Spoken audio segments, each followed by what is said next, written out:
देखो मैंने आप लोगों से प्रॉमिस किया था कि हम लोग जो टॉपिक पढ़ेंगे उसके ऊपर क्वेश्चन सॉल्व करेंगे, ठीक है। मतलब हर टॉपिक के बाद हम लोग क्वेश्चन सॉल्व करेंगे, क्योंकि उससे आपका कॉन्सेप्ट क्रिस्टल क्लियर हो जाएंगे, ठीक है।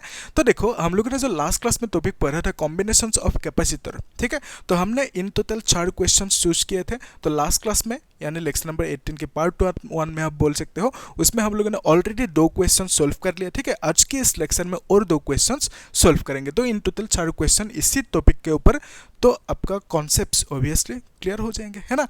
तो देखो एक्चुअल में क्या है कि एग्जाम में किस टाइप का क्वेश्चन पूछेंगे आपको पता भी नहीं, है ना। तो मैंने यहाँ पे क्या किया, हर टाइप का क्वेश्चन चूज करके यहाँ पे आपके लिए सॉल्व करा रहा हूँ, ठीक है। तो ये जो क्वेश्चन है ये ऑलरेडी सीबीएसई एग्जाम में आया हुआ है, बोर्ड एग्जाम में, ठीक है। तो किस तरह से इसे सॉल्व करोगे एक बार पढ़ के देखो। क्वेश्चन में आपको क्या कहा, calculate the charge supplied by the battery in this arrangement, आप बोल सकते हो। तो ये जो अरेंजमेंट है इसमें बैटरी ने चार्ज कितना सप्लाई किया वो निकालने दिया, है ना। तो इसको निकालने के लिए आपको चाहिए इक्विवेलेंट कैपेसिटेंस, मतलब टोटल इस सर्किट में टोटल कैपेसिटेंस कितना होंगे वो आपको निकालना है, ठीक है। हमें एक चीज़ मालूम है कि अगर सीरीज कॉम्बिनेशन होंगे तो उस केस में क्या होंगे, टोटल कैपेसिटेंस को आप लिखोगे 1/C1 प्लस 1/C2 इस तरह से लिखोगे। अगर पैरेलल होंगे तो आप लिखोगे C is equal to C1 plus C2, है ना। टोटल कैपेसिटेंस निकालने के लिए ऐसे इस तरह से लिखोगे। लेकिन मेरा क्वेश्चन आपसे ये है, क्या यहाँ पे आप समझ पा रहे हो ये कॉम्बिनेशन सीरीज में है या पैरेलल में है। आपको लग रहा होगा कौन सी कॉम्बिनेशन में है, सीरीज कॉम्बिनेशन में है। लेकिन ये सीरीज कॉम्बिनेशन में एक्चुअल में नहीं है। उसको सॉल्व करने के लिए, उसको देखने के लिए हम लोग इस डायग्राम को रीअरेंज करेंगे, मतलब और एक बार ड्रॉ करेंगे अच्छे से, ठीक है। तो देखो दिखने में तो लग रही है ये दोनों सीरीज में है ना, लेकिन ये बीच में है ना, ये बीच में है, मतलब दोनों एकदम सीरीज में नहीं है, ठीक है। तो ये बाधा बीच में आ गया, अगर ये वायर नहीं होता तो दोनों आराम से सीरीज में होता, ठीक है। तो ये सब मतलब जोल होते हैं वहाँ पे, ठीक है। तो एग्जाम्स में आपको इस तरह की क्वेश्चन देंगे ताकि आप उसमें उलझते रहो, है ना। तो आपका कॉन्सेप्ट क्लियर होंगे तो आराम से कर लोगे सॉल्व, है ना। तो देखो इसको रीअरेंज कैसे करोगे, उसके लिए आप इस डायग्राम को ऐसे ही बना लो जैसे है अभी, ठीक है। मैं छोटा सा बना रहा हूँ, ठीक है, आप लोग बड़ा सा बनाना। तो इस तरह से मैंने बनाया। तो यहाँ पे आप पॉइंटिंग मतलब पॉइंट्स लिखना है। इसको सपोज मैंने ए पॉइंट बोल दिया, इसको बी पॉइंट, तब मतलब अच्छा रहेंगे, ओके। तो यहाँ पे मैंने इसको ए पॉइंट लिया और इसको बी पॉइंट यहाँ पे लिया मैंने, ठीक है, एकदम सही है, B point A point, okay. तो मैंने क्या किया, ये जो पॉइंट है इसको मैंने यहाँ से उठा के, ये तो बस एक वायर है कि नहीं, यस, वायर को आप ऐसे जहाँ तहाँ इस तरह से उठा सकते हो। तो मैंने इसको उठा के यहाँ पे ऐसे लेके गया, ठीक है। तो बेसिकली मैंने इस तरह की रीअरेंज किया, ठीक है, इस तरह से। तो अभी एक चीज ध्यान से देखो, ये जो बैटरी की पॉजिटिव साइड है और ये नेगेटिव साइड, तो बी से बी के पास है ना पॉजिटिव साइड, तो यहाँ पे भी बैटरी के पॉजिटिव साइड बी के पास रखो इस तरह से, ठीक है। तो ये हो गया रीअरेंज। तो अभी देखो ये जो वायर है ये तो बस एक वायर है, इसको आप इतना लंबा ड्रॉ करो ना करो, इसमें बीच में काट दो, कोई दिक्कत नहीं, ठीक है। तो आप इसको रीअरेंज कर सकते हो किस तरह से, कि इसको मैंने बी बोला और ये बी यहाँ पे है, ओके, और ये है यहाँ पे और यहाँ पे ए है, ठीक है।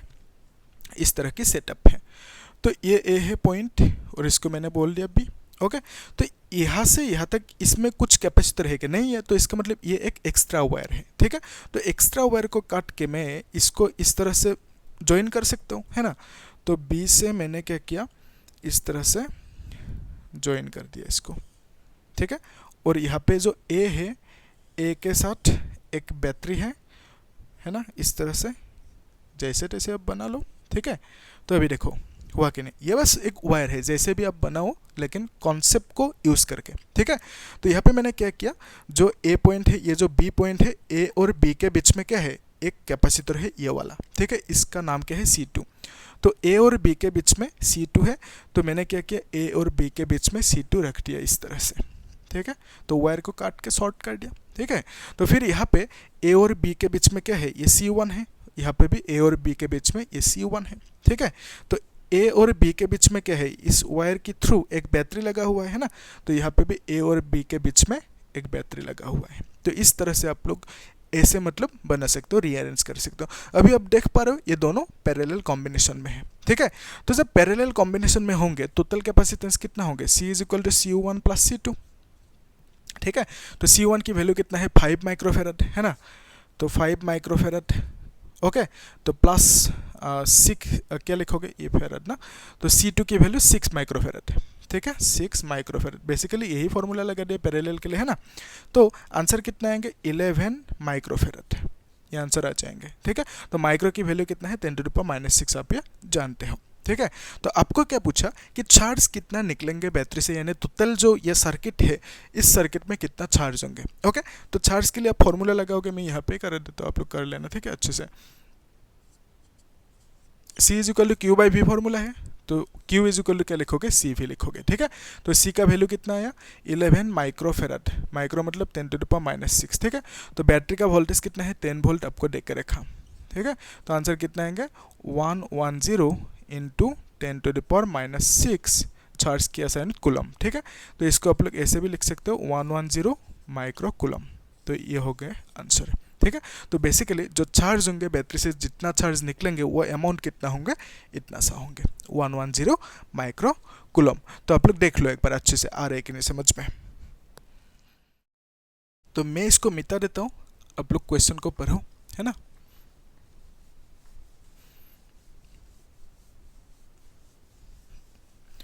आया ना समझ में, कुछ डाउट है तो बोलना, पूछना कमेंट सेक्शन में, ठीक है, कहाँ पे डाउट है, ओके।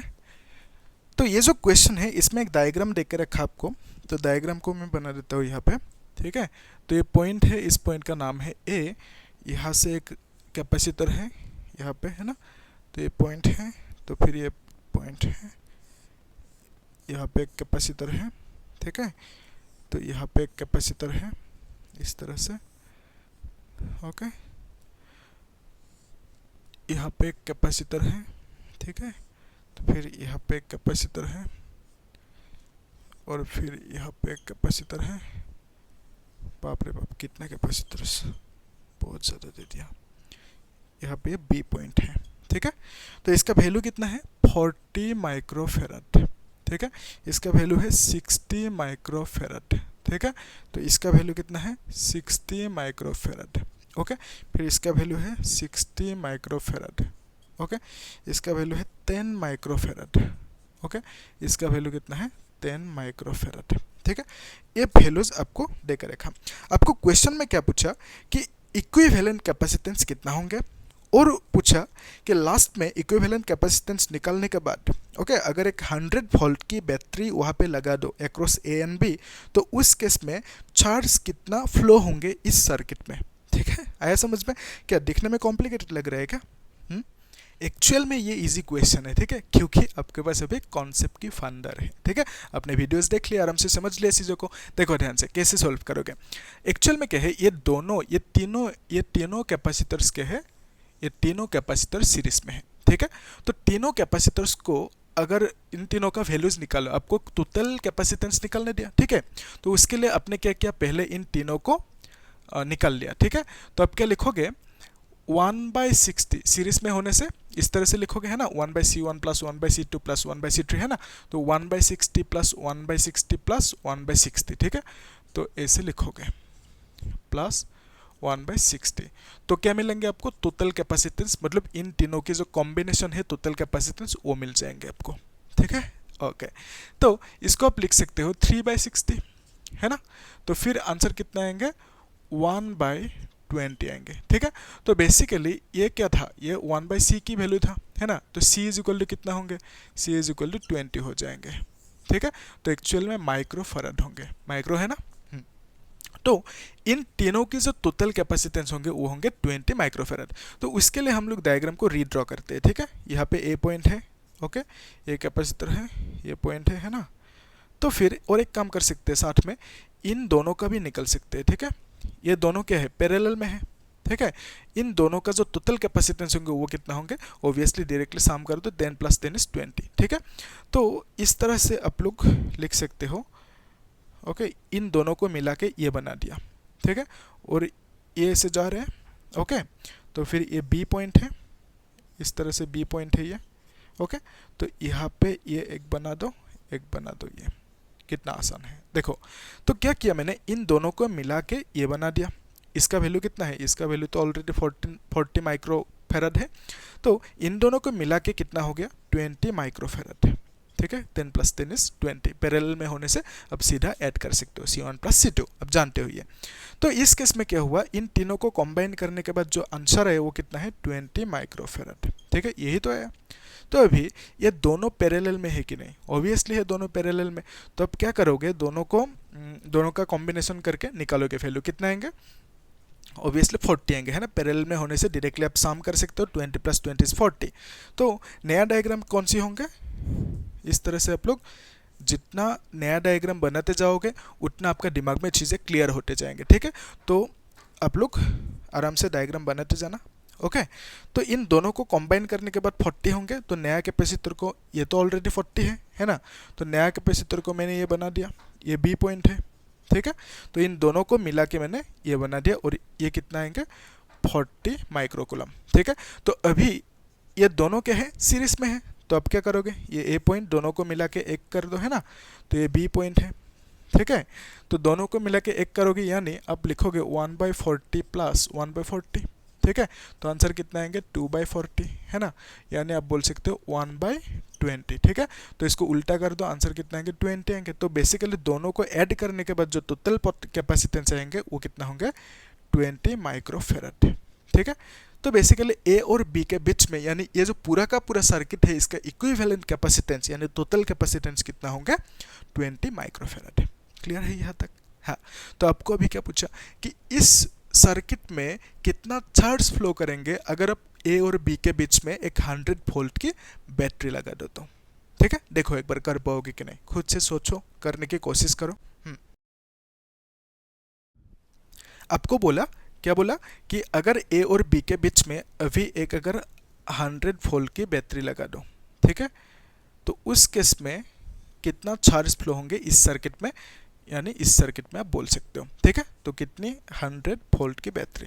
ठीक है, तो आपको मालूम है एक फॉर्मूला क्या था, C = Q/V। ठीक है, तो आपको पूछा चार्ज कितना फ्लो होंगे, चार्ज = CV होंगे, है ना, तो C की वैल्यू कितना है 20 माइक्रोफेराड। ठीक है, 20 माइक्रो मतलब आप लिख सकते हो 10⁻⁻⁶। ओके, तो वोल्टेज कितना 100। ठीक है, 100 लिखोगे। ओके, 20 to 100 कितना होंगे 2000। ठीक है, 2000 × 10⁻⁻⁶, तो आंसर कितना आएंगे, तो यहाँ पे 3 है, यहाँ पे -6 है ना, तो इट विल बिकम 2 × 10⁻⁻3। ठीक है, तो it will become 2 × 10⁻⁻3। Okay, farad. Okay, तो 10⁻³ फराड को आप क्या लिख सकते हो, मिली फराड, है ना। 10⁻⁻6 को जैसे आप माइक्रो फराड लिखते हो, 10⁻³ को आप क्या लिखोगे मिली फराड। तो बेसिकली जो चार्ज की वैल्यू आएंगे वो कितना आएंगे 2 मिली फराड। ठीक है, यही आपको पूछा। देखो एक बार, क्या लग रहा है, इजी या टफ, है इजी। ओके, तो प्रैक्टिस करना होगा। ठीक है, अगर प्रैक्टिस नहीं करोगे फिर एग्जाम में जाओगे, एग्जाम में बैठ के सोचते रहोगे कि क्या था। ठीक है, तो रट्टा नहीं मारना, कॉन्सेप्ट को समझना अच्छे से, है ना। तो इस तरह से सॉल्व करते जाना, प्रैक्टिस करना, आराम से हो जाएंगे। ठीक है, तो जो भी एग्जाम दो उसके लिए मेन बात वही है कि कॉन्सेप्ट को समझो, चीज़ों को प्रैक्टिस करो और एग्जाम को क्रैक करो, है ना। ओके, तो हम लोग नेक्स्ट क्लास में पढ़ेंगे energy stored in a capacitor. Basically क्या है, एक जो कैपेसिटर है वो क्या करते हैं, एनर्जी स्टोर करते हैं। क्वेश्चन ये है कि वो एनर्जी कितना स्टोर करेंगे। ठीक है, उसके लिए एक फॉर्मूला चाहिए, वो फॉर्मूला हम लोग डिराइव करेंगे नेक्स्ट क्लास में। ठीक है, तो आप लोग क्या करना, चैनल को सब्सक्राइब करना और शेयर कर देना ना, लोगों को, दोस्तों को शेयर कर देना, उनका भी भलाई मेरा भी भलाई, है कि नहीं। ठीक है, थैंक यू।